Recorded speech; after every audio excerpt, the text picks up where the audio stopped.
Students मैं आप लोगों से डिस्कस करने जा रहा हूँ नॉट फॉर प्रॉफिट ऑर्गेनाइजेशन में अपना सेकंड वीडियो। मैंने अपना पिछला वीडियो जो है अपना IGTV पे ही डाला हुआ है। जिन्होंने पिछला वीडियो नहीं देखा है वो उसको जाकर देख सकते हैं बच्चों। उसके अंदर मैंने नॉट फॉर प्रॉफिट ऑर्गेनाइजेशन के बेसिक्स के बारे में बताया था, वही मैं बताने जा रहा हूँ अब इस पर्टिकुलर नेक्स्ट वीडियो में, उससे आगे के बारे में। लास्ट वीडियो में मैंने आपको बताया था कि नॉट फॉर प्रॉफिट ऑर्गेनाइजेशंस का किस तरह की ऑर्गेनाइजेशंस होती हैं, उन्हें कौन कौन से अकाउंट मेंटेन करने पड़ते हैं, और साथ के साथ जो मैंने डिसीजन पेमेंट अकाउंट के बारे में बताया था कि ये एक रियल अकाउंट होता है, कैश बेसिस अकाउंटिंग को फॉलो करके बनाया जाता है, जिसमें सारी रिसिप्ट्स डेबिट साइड और पेमेंट जो है वो क्रेडिट साइड लिखे जाते हैं। और इसका ओपनिंग बैलेंस जो है वो आपका कैश और बैंक का बैलेंस होता है, और क्लोजिंग बैलेंस भी कैश और बैंक भी बैलेंस हुआ करता है।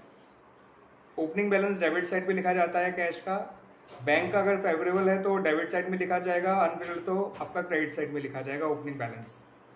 सेम फॉर क्लोजिंग बैलेंस, अगर क्लोजिंग बैलेंस फेवरेबल है तो क्रेडिट साइड में लिखा जाएगा by balance carry down bank का। कैश का तो ऑलवेज फेवरेबल ही आता है तो क्रेडिट साइड में लिखा जाएगा। बैंक का अगर ओवरड्राफ्ट है तो वो डेबिट साइड में लिखा जाएगा, बैलेंस जो भी निकल कर आएगा। ये रिसिट्स हर तरह की रिसिट्स को रिकॉर्ड करा करता है, चाहे वो कैपिटल रिसिट्स हो चाहे रेवेन्यू रिसिट्स हो। ऐसे ही वो हर तरह के पेमेंट्स को रिकॉर्ड करा करता है, चाहे वो कैपिटल पेमेंट्स हो चाहे वो रेवेन्यू पेमेंट्स हो। यानी ये मशीन की परचेज को भी रिकॉर्ड करेगा और सैलरी के पेमेंट को भी रिकॉर्ड करेगा, ये लोन की रिसिट को भी रिकॉर्ड करेगा, और साथ के साथ साथ सब्सक्रिप्शन की रिसिट को भी रिकॉर्ड करेगा। तो ये बहुत केवल capital nature and revenue nature दोनों तरह की रिसिट्स एंड पेमेंट को रिकॉर्ड करा करता है। ये एक्रूअल बेसिस को बिल्कुल नहीं फॉलो करता है, इसलिए इसमें वो सारी रिसिट्स एंड वो सारी पेमेंट्स भी आती हैं जो अगले या पिछले साल से रिलेटेड हुआ करती हैं। ठीक है बच्चों, तो ये तो हो गया था आपका रेसिडेंट पेमेंट अकाउंट। अगला अकाउंट जो मैंने डिस्कस किया था that is income and expenditure account, जो एक्रूअल बेसिस ऑफ अकाउंटिंग को फॉलो करके बनाया जाता है, just like income and expenditure account for profit seeking organisations. इसके डेबिट साइड में सारे एक्सपेंडिचर आते हैं, क्रेडिट साइड में सारे आपके इनकम्स आती हैं, और जो भी इसका बैलेंसिंग फिगर होता है वो सरप्लस या डेफिसिट होता है। सरप्लस होगा तो कैपिटल फंड में ऐड कर दिया जाएगा, यानी दैट इज एक excess of income over expenditure. और अगर डेफिसिट होगा तो उसको हम जो है कैपिटल फंड में से माइनस कर देंगे, that is excess of expenditure over income. ठीक है बच्चों, तो उस केस में आपको जो है अक्रूअल बेसिस ऑफ अकाउंटिंग के बेसिस पे अगर हम ये अकाउंट बनाते हैं, इसका मतलब ये होता है कि हमें केवल इसमें वही सारी रिसिट्स और पेमेंट्स लिखने होंगे जिसका संबंध करंट ईयर से होगा। ठीक है बच्चों, तो आपका जो है रिसिट्स एंड पेमेंट्स केवल रेवेन्यू नेचर के ही इसमें रिकॉर्ड किए जाते हैं, कैपिटल नेचर और कैपिटल क्या कहते हैं कैपिटल रिसिट्स और कैपिटल पेमेंट्स को नहीं लिखा जाता इसके अंदर। और अक्रूअल कंसेप्ट पे फॉलो करने का मतलब होता है कि आप वही एक्सपेंडिचर और वही इनकम रिकॉर्ड करोगे जो करंट ईयर से रिलेटेड होती हैं। और ये जो इनकम एंड एक्सपेंडिचर अकाउंट होता है वो आपका रिसिडेंट पेमेंट अकाउंट्स के और एडिशनल इन्फॉर्मेशन की हेल्प से बनाया जाता है। रिसिडेंट पेमेंट अकाउंट में तो हर तरह के पेमेंट्स होते हैं, कैपिटल पेमेंट्स और रेवेन्यू पेमेंट्स, तो आपको उसके अंदर रेवेन्यू पेमेंट्स को ही लेना होता है, रेवेन्यू एक्सपेंडिचर्स को ही लेना होता है, कैपिटल एक्सपेंडिचर्स को रिकॉर्ड नहीं करना होता। सिमिलरली उसकी रिसिट साइड में कैपिटल रिसिट्स और रेवेन्यू रिसिट्स दोनों होती हैं, तो आपको रेवेन्यू रिसिट्स को ही इसमें कंसिडर करना होता है। एंड सिर्फ रेवेन्यू रिसिट्स के बारे में ध्यान नहीं देना, आपको इस बात का भी ध्यान देना है कि वो करंट ईयर से रिलेटेड ही होनी चाहिए।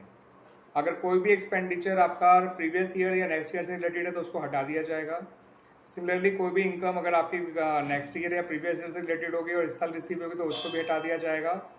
और वो सारे इनकम्स एंड एक्सपेंडिचर जो करंट ईयर में अर्न और अक्रूड हो चुके हैं बट अभी तक पे या रिसीव नहीं हुए हैं तो उनको भी ऐड किया जाएगा। इसलिए हमें यहाँ पर आउटस्टैंडिंग और प्रीपेड का ट्रीटमेंट करना पड़ता है इन चीज़ों का। आउटस्टैंडिंग अगर बिगनिंग का हो तो माइनस कर दिया जाएगा क्योंकि वो आपका लास्ट ईयर का है, और आउटस्टैंडिंग अगर एंड का है तो उसे प्लस कर दिया जाएगा, वो भी करंट ईयर का आउटस्टैंडिंग माना जाता है। इसलिए प्रीपेड में उल्टा होता है, प्रीपेड को भी बिगनिंग का है तो उसका मतलब वो लास्ट ईयर मिला था फॉर द करंट ईयर, उसको ऐड कर दिया जाएगा। प्रीपेड जो साल के एंड का होता है उसे माइनस कर दिया जाता है because it relates to the next year only. ठीक है बच्चों, उसके अलावा जो कंज्यूमर आइटम्स होते हैं उनका कंज्यूम निकालने के लिए आपको उनके स्टॉक का ट्रीटमेंट भी करना होता है। अगर उनका स्टॉक दे रखा है तो 2 डेट का दे रखा होगा, ओपनिंग या क्लोजिंग डेट का। ओपनिंग डेट के स्टॉक को प्लस करिएगा, क्लोजिंग डेट के स्टॉक को माइनस करिएगा उनका कंज्यूम निकालने के लिए, कंज्यूम्ड या यूज निकालने के लिए। ठीक है बच्चों, तो ये था आपका इनकम एंड एक्सपेंडिचर अकाउंट। जो तीसरी चीज़ जो मुझे बतानी थी बच्चों आप लोगों को, वो बताना था अबाउट द बैलेंस शीट, कि बैलेंस शीट जो है वो किस तरह से बनाई जाती है। यहाँ पर देखिए, लास्ट ईयर जो आपने बैलेंस शीट बनानी सीखी थी वो ट्रायल बैलेंस की हेल्प से सीखी थी, कि पहले आप ट्रायल बैलेंस बनाते थे, उस ट्रायल बैलेंस से आप जो है रेवेन्यू एक्सपेंडिचर्स और कैपिटल जो है रेवेन्यू रिसीट्स थी उनको तो आप ट्रेडिंग एंड पीएनएल अकाउंट में डाल दिया करते थे, और जितने भी आपके एसेट्स और लायबिलिटीज़ के अकाउंट होते थे वो आप डाल दिया करते थे अपनी बैलेंस शीट में, एज वेल एज कैपिटल भी, जिसमें प्रॉफिट जोड़ दिया जाता था और लॉस माइनस कर दिया जाता था, और आपकी बैलेंस शीट बन जाया करती थी। मगर यहाँ बैलेंस शीट बनाना थोड़ा सा मुश्किल होता है, बिकॉज यहाँ पर आपको कोई ट्रायल बैलेंस नहीं दे रखा होता, because not for profit organisations usually trial balance maintain नहीं करती हैं। तो यहाँ पर आपको रिसीडेंट पेमेंट अकाउंट और एडिशनल इन्फॉर्मेशन की हेल्प से ही बैलेंस शीट बनानी होगी। यहाँ पर मैं बच्चों आप लोगों को एक चीज़ और बता दूँ कि यहाँ बैलेंस शीट आपको 2 डेट की बनानी होंगी, एक होती है opening date of the year और एक होती है closing date of the year की balance sheet. Balance sheet as at opening date इसलिए बनाई जाती है क्योंकि आपको कैपिटल फंड की जरूरत पड़ेगी उसको क्लोजिंग बैलेंस शीट में शो करने के लिए, जो नॉर्मली गिवन नहीं हुआ करता। तो उस कैपिटल फंड को ढूंढने के लिए आपको ओपनिंग बैलेंस शीट बनानी पड़ती है।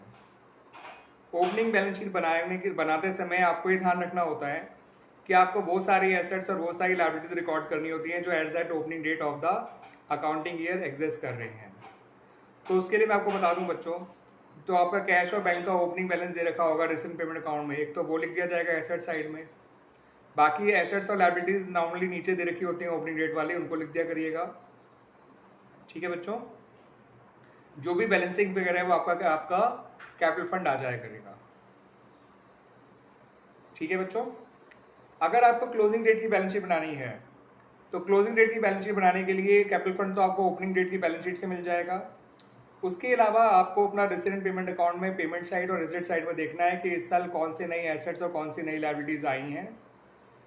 तो पेमेंट साइड आपको कोई भी नई एसेट आपने खरीदी होगी तो वो मिल जाएगी। अगर उस एसेट का पुराना बैलेंस दे रखा है तो उसकी परचेज को उसमें ऐड कर दीजिए। रिसीट साइड में कोई भी एसेट की सेल होगी तो उसकी सेल की बुक वैल्यू को या कॉस्ट प्राइस को माइनस करिएगा क्लोजिंग बैलेंस निकालने के लिए। अगर आपने इस साल कोई डेप्रिसिएशन लगाया है एसेट पे तो उसको माइनस कर दीजिएगा, एसेट की क्लोजिंग बैलेंस आ जाएगा।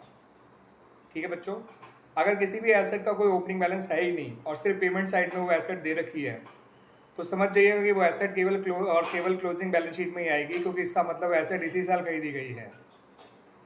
ठीक है बच्चों, तो ये बात याद रखिएगा, पेमेंट साइड में कोई एसेट दे रखी है इसका मतलब वो इसी साल एक्वायर करी गई है, और रिसीट साइड में अगर कोई एसेट गिवन है तो इसका मतलब होता है कि वो लास्ट ईयर की एसेट थी जिसको इस साल बेच दिया गया है, और उसके बेचने पर कोई गेन या लॉस हुआ होगा तो उसको आप जो है इनकम एंड एक्सपेंडिचर अकाउंट में लिखना मत भूलिएगा। Gain on sale of asset जो आप इनकम साइड में लिखेंगे, अगर loss on sale of asset होगा तो उसको आप एक्सपेंडिचर साइड में लिखेंगे। ठीक है बच्चों, उसके अलावा बच्चों लायबिलिटी के बारे में बता दूं, कोई भी नई लायबिलिटी आपके पास आई होगी तो वो आपको रिसिट साइड में मिल जाएगी, उसको क्लोजिंग बैलेंस में लिखना मत भूलिएगा। जैसे कि लाइफ मेंबरशिप फीस हो गया, स्पेसिफिक डोनेशंस हो गए। ठीक है बच्चों, फंड से रिलेटेड आपकी कोई रिसिट्स हो गई, जैसे टूर्नामेंट फंड का रिसिट हो गया, ठीक है, इंटरेस्ट ऑन टूर्नामेंट फंड हो गया, ये सब चीज़ें भी आपका लायबिलिटी साइड में आएंगी, इस बात को ध्यान रखिएगा। क्लियर बच्चों, और जो भी सरप्लस है जो डेफिसिट होगा जो आपने इस साल अर्न या इनकर्ड करा होगा तो उसको जो है कैपिटल फंड में ऐड या सब्ट्रैक्ट करना मत भूलिएगा। क्लियर हुई बात बच्चों? तो इस तरह से आपकी जो है बैलेंस शीट बन जाती है एज एट क्लोजिंग डेट। और इसमें मैंने आपको एक चीज़ और बताई थी कि आप जो इस साल इन्वेस्टमेंट करा करते हैं, आपने कोई भी इन्वेस्टमेंट इस साल करी होगी या इस साल आपने कोई एफडी कराई होगी तो उसका एक सर्टेन रेट % आपको गिवन होगा, और date of purchase of that FD और दैट इन्वेस्टमेंट जरूर क्वेश्चन में गिवन होगा। तो date of purchase of investment या date of purchase of FD को ध्यान में रखते हुए आप उसका टोटल इंटरेस्ट निकालिए उतने पीरियड का जितने पीरियड के लिए उसका इंटरेस्ट अक्रूड है। फिर साथ में रिसिट साइड में चेक करा करिए कि उसका इंटरेस्ट मिला कितना है। जितना इंटरेस्ट मिला है क्या वो आपके इंटरेस्ट जितना आपने कैलकुलेट किया है टाइम पीरियड के हिसाब से, एक्रूअल कंसेप्ट के हिसाब से या एक्रूअल बेसिस के हिसाब से उसके बराबर है या नहीं है। ये मिला हुआ इंटरेस्ट या तो उस इंटरेस्ट जो आपने कैलकुलेट किया होगा उसके बराबर होगा या उससे कम होगा, मगर ज़्यादा कभी नहीं होगा। तो अगर ये बराबर है तब तो कोई इंटरेस्ट अक्रूड नहीं है, लेकिन अगर ये कम है, ठीक है, तो उस केस में आपको जो है जितना इंटरेस्ट बचा हुआ है अक्रूड और रिसीव के डिफरेंस के बराबर, उतने इंटरेस्ट को जो है आपको अक्रूड इंटरेस्ट मानना होगा। ये अक्रूड इंटरेस्ट दो जगह जाता है, एक तो ये जाता है इनकम साइड में अगर वो जनरल फंड इन्वेस्टमेंट का इंटरेस्ट है, और अगर वो किसी स्पेसिफिक फंड इन्वेस्टमेंट का इंटरेस्ट है तो फिर उसको स्पेसिफिक फंड में ऐड कर देंगे, फिर इनकम साइड में शो नहीं करेंगे। ठीक है बच्चों, बाकी जब मैं फंड बेस्ड अकाउंटिंग आपको समझाऊंगा तो ये बात आपको और क्लियर हो जाएगी। बाकी इस अक्रूड इंटरेस्ट के बारे में जरूर ध्यान रखिएगा, वो बैलेंस शीट में एसेट साइड जरूर शो किया जाएगा।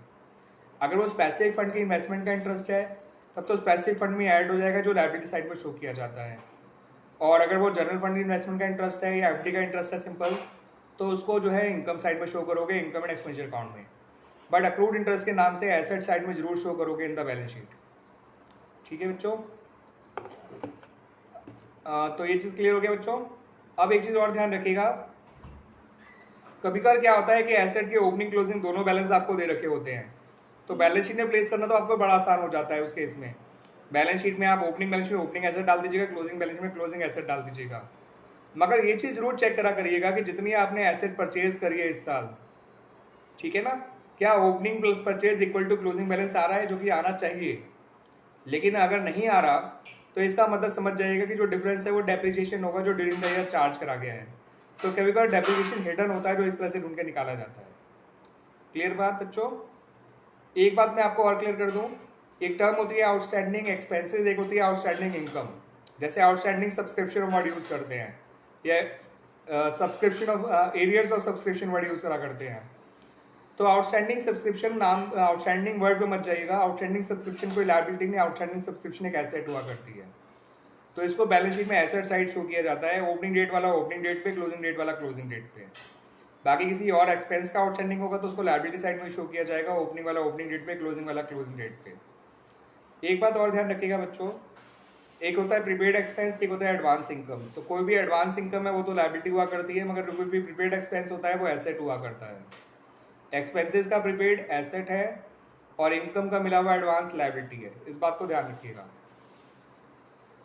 कभी कभार बच्चों ऐसा भी होता है कि आपको इन्वेस्टमेंट दे नहीं रखी होती है मगर उसका जुड़ा हुआ इंटरेस्ट दे रखा होता है, रेट ऑफ इंटरेस्ट दे रखा होता है। तो आपको जो रेट ऑफ इंटरेस्ट और इंटरेस्ट की हेल्प से आपको इन्वेस्टमेंट ढूंढ के निकाल लेनी है, और ये इन्वेस्टमेंट पक्का आपकी पुरानी इन्वेस्टमेंट होगी, क्योंकि आपने इस साल कोई नई इन्वेस्टमेंट खरीदी ही नहीं है। क्योंकि मैंने कहा ना क्वेश्चन में आपको कोई इन्वेस्टमेंट की इन्फॉर्मेशन दे ही नहीं रखी होगी, मगर इंटरेस्ट मिला होगा।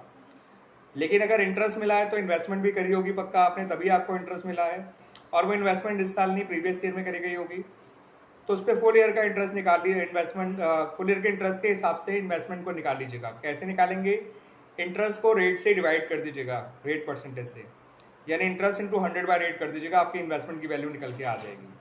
उस इन्वेस्टमेंट की वैल्यू को जो है आपको बैलेंस शीट में opening as well as closing दोनों में लिखना होगा, इस बात को ध्यान रखिएगा बच्चों। क्लियर बच्चों।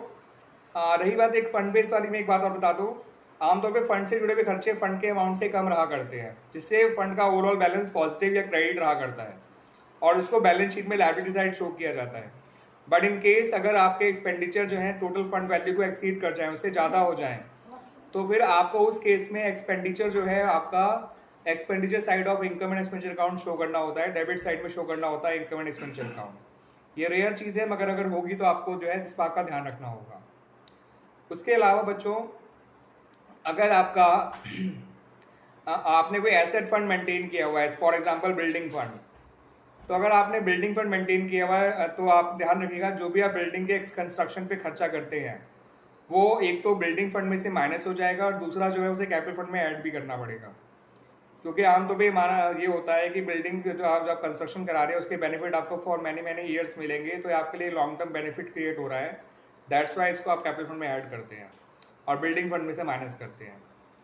और दूसरी चीज़ और कि आपका जो बिल्डिंग फंड का पैसा है, जो बिल्डिंग फंड से पैसा आपने बिल्डिंग बनाने पे खर्च किया है, उसको एसेट साइड में बिल्डिंग इन प्रोग्रेस या बिल्डिंग के नाम से लिखिएगा।